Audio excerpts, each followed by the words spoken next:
அனைவருக்கும் இனிய காலை வணக்கம். நமது சிவன் சிலம்பாட்ட குரூப் மாணவர்கள் இன்று மலையேறும் பயிற்சியாக கூப்புக்காரு தோட்டத்தில் இருந்து பரமசிவன் மலைக்கு வர 20 நிமிஷத்தில் ஏறி வந்துள்ளோம்.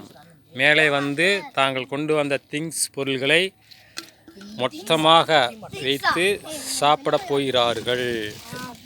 எல்லாத்தையும் ஒன்றா ஒன்றா கொட்டுங்கப்பா. உப்பு, மாம்பழம், வேற என்னதுப்பா?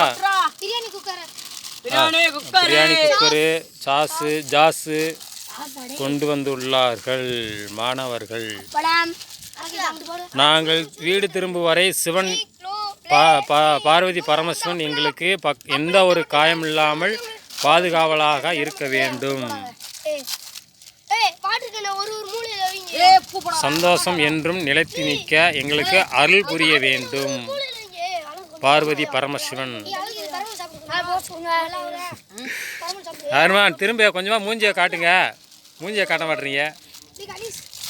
சரி முடிச்சுக்கலாம். சரி சரிப்பா.